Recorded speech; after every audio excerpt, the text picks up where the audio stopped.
Alright, we're back.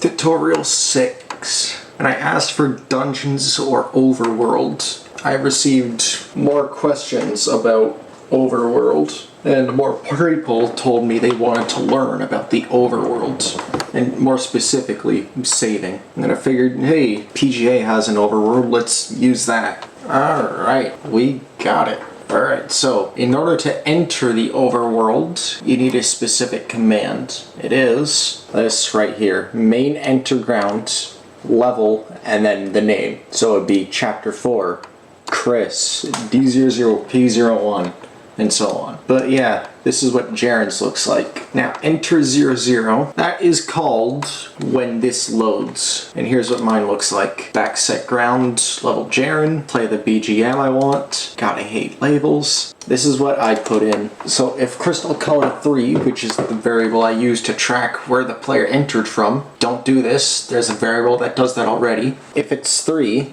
which it is, I believe it's set upon leaving. Yes, upon leaving it is set to 1. So if it equals 3, it'll spawn sector 0, which is right here. It is set to 3 sometime before, but again, I don't want to spoil you.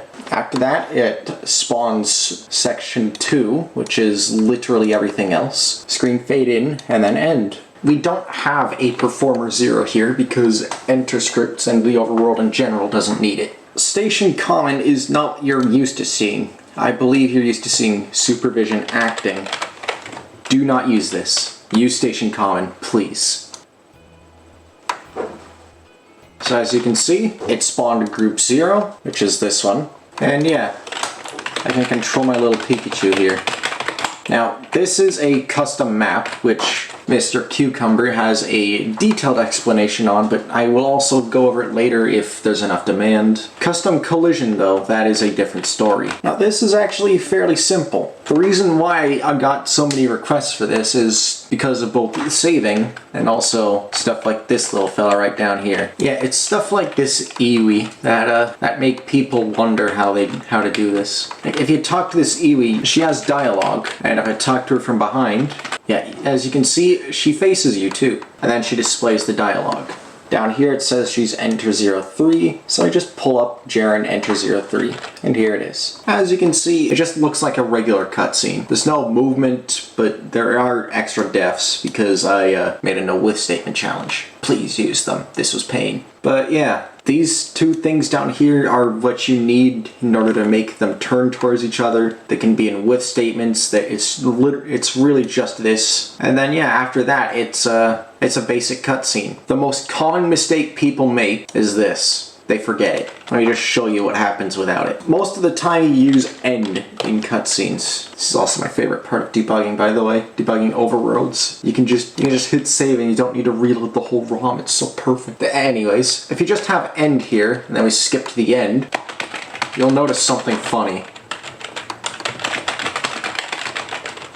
You aren't really given your controls back. And that's exactly what this is for. It gives you your controls back. It's a common, which also has end in it, so there's no need to worry about that. Now let's talk about adding our own. Let's plop it down right in front of the house for easy access, and then let's make it... Let's talk to friend again, except he won't be named friend. So what we do, these two and this one are pretty self-explanatory. Sector 2 is my zone that always gets loaded, so plop them in there. Talk script.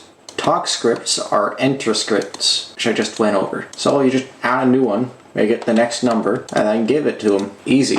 Now inside of enter12.ssb, obviously you need def0. You cannot forget that. You'll also need both of these, and also a jump common, Koro, and talk.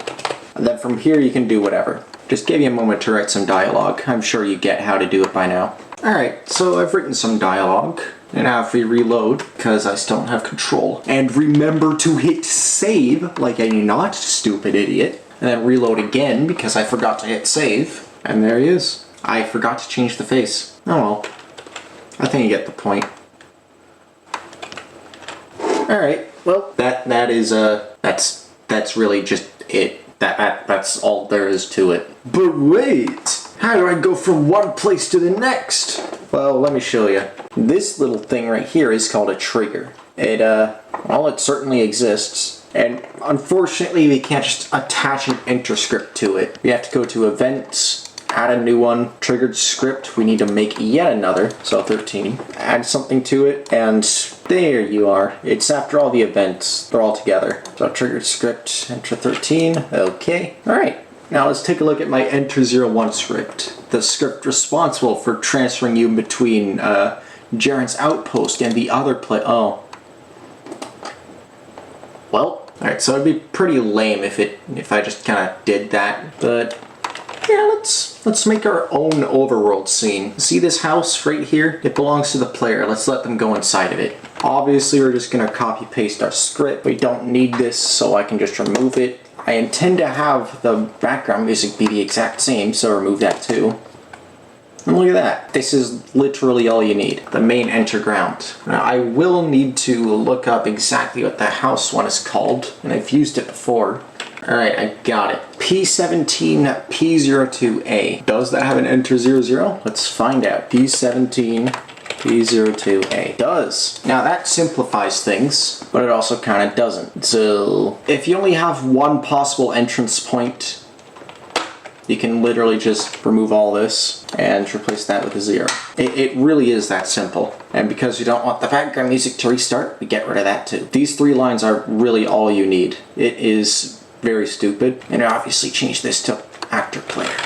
Now let's place this trigger down somewhere. Alright, so this is a trigger. You just plop it down. When the player runs into it, it'll trigger enter 13. That seems like a good point to enter, don't you think? Number is always the same as the enter number, by the way. Just thought I'd make that clear. Now I need to do some editing of P17A02 whatever. Alright, I found it. Now it seems that sector 0, it has 2 triggers and no player. So I will remove both of these because I don't want either to spawn. I will edit enter 03 later. I will remove enter 04 and I will place down the player facing upwards for obvious reasons. And I will also make sure they aren't touching the trigger. Alright, so now if I hit save and go back in, let's see what happens.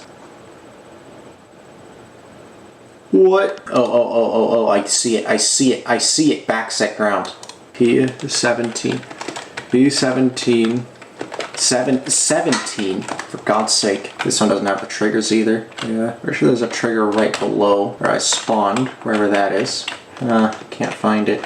Oh well, I'll just restart. But now you see that whenever backset ground is used, all the collision is loaded. Strange. Here we go again, and we did it. There's no trigger here anymore, and if we try to leave,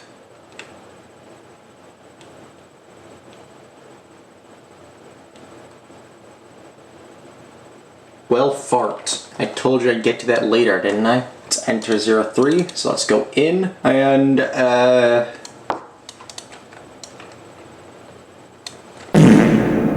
so we don't really need a debug print. We don't want the background music to fade out. So we just take this, plop it in. If we leave, come back, enter the house, and then leave again, we'll pop up in the wrong spot because crystal color 3 is the wrong variable. So you probably don't need to do this, but I do. And then when you reload, go in. Nothing here, go out. Yes, that's how you make an overworld. Now, if you look at literally anything the devs do, yeah, there it is. You see this?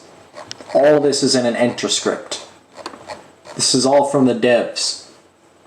This sucks, but it works the way it's supposed to. But most of the time, this is all you need. And now we're gonna get to the big bad that everybody likes to crap on, and for good reason. Saving in the overworld. Now, frankly, I have never saved in the overworld before, but I have knowledge on how to save, period. So I will use that to help. First of all, we need a point to save. Much like in base game, it should be the bed. I believe this one is heroes. So, what we do is add, I believe the game uses a trigger here. Add a new script, 05 or just 5. If you're a nerd, new, triggered script 05. Coroutine is going to be end talk to give the player their control back. And then we change this to enter 05. Let's enter 05. Obviously we always need def 0. I believe that it is jump common, Coro, can you save funk? Not can you save, it's can you. Then jump common, Coro, and top, just in case. I'm pretty sure this gets triggered automatically, but it doesn't hurt. Now if we leave and go back in, and we walk over here, it won't do anything because I forgot to save again. And now it works no problem. Let's hit no. I've lost control. Yeah, that's right, my bad. It is call common, can you save funk? Call common means it executes the code and then goes back. Jump common means it goes into it like a label and then doesn't come back. So yeah, now I just reset and it works. Now we hit no, and I'm getting my control back. Now that begs the question, what if I hit yes? Well, the game saves. Simple as that. But what happens after you reload is much scarier and more important. Alright, continue is there. Oh, it just works. BFP. Great. This isn't where the player should be. The player should be near the safe. All you really have to do in here is plop down actor hero, make them face right, in my particular case, and then make it sector 1. And then we go into enter 00, and we add an if statement. We should also use a variable to track if the player saved here. So, crystal color 3, my beloved, is equal to 5, and then otherwise, right, great. And then obviously you can just copy paste this, change that into a 1. But crystal color will never equal 5, so let's just now you know what would make a cute touch? If the player actually got out of bed when they saved. So let's integrate that. It'd be adorable and fun to implement. Let's do it. Now a little thing that a certain someone told me about, where's the interscript, is this funny little thing called switch sector. Sector. Then case 0, which should be by default. All this, and then break. In case 1, I just find out what Pikachu's wake animation is. God, the set animation finder is so good. Like, hello? There it is. You just make a copy, which I forgot to before, for some reason or another. Typically everything has the same animations, so you can just change that to, in my case, wake. Alright, so we want set animation 23, wait animation, so that it waits until it's over. Set animation 2, move position offset at a speed of 32896, which is half the speed it normally is. We want it to move to the right, so that is a positive X. Let's make it move 20 and 0. Then turn to direction 5, 10, dire down. Then unlock 0. Oh, right. We also need a brake here, and one of those. Hey guys, did you know I'm a freaking moron? There he goes. Alright.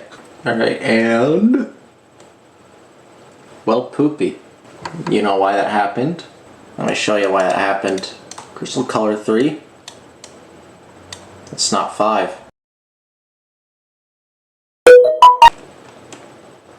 Alright, we didn't really get to see his wake animation, but there's an easy way to fix that. Wait, 30. And also set animation to laying. That's index 27, and 36 is the one we want. Thank you so much for this sec, it is so much help. Alright. That's exactly what we wanted. And now, well, I think we've got a new issue to solve. Pro tip, always, always, always have the players on their own separate layer. Move this to sector 2, move you back, stop it. Come on.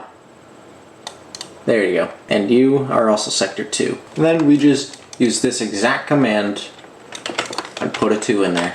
Always have your heroes on separate layers. As some of you may have noticed, I don't have a partner. This can be mitigated by simply just adding a new thing and just attendant 1. This will add the partner in this specific spot, and he also follows you around. Just like that. You literally just add it somewhere to the scene, preferably near the player, and it just does that. It's amazing and I love it. So let's fix that. Alright, so a bit of an addendum I forgot to talk about. Yeah, saving stuff doesn't work like that. The only reason it actually works is because I don't have another save point and the game is confused as to where to send me. So it just sends me to my most recently entered thing that it remembers me in, Overworld thing. I now have a save point, another save point. So if I go in here, save my adventure, and then reset. Oh yeah, that's right, SkyTemple kind of blows. Alright, save, reset, continue, yeah. And that's not where I should be. Very obviously. Now let's go fix this the best way I know how. By telling the game, hey, if the variable equals this, don't bother with any of that. So given where I ended up, I know exactly where it is. It plopped me down at save 3. So let's just do a bit of the funny. Crystal color 3 does not equal 5. Then do all this. Crystal color will be 5 because I saved it like that. And now, gonna show my Daisy May. Gonna continue. And my game crashed. Yippee. No, I see what it's doing. It's jumping to label 240. So, else, or no, we can just do this a simpler way. Take that, plop it down at the very start. And all the way down here, at the very, very end, else, jump at label 240. I'm sure there's a much better and easier way to go about this, but this is most certainly a way to go about this. So I'm gonna do it. Should work, no issue. Yep, simple. Alright, and that seems like it's gonna be it for this episode of the tutorials. I'm having lots of fun with these. The Overworld is pretty simple and really fun once you get the hang of it. It's massive, the amount of things you can do here. Honestly, quite incredible. And to be frank, this is one of the best parts of coding. Thanks for watching. Next time will be dungeons, which I also plan to use PGA as a base for. So I'll see you then. Bye bye.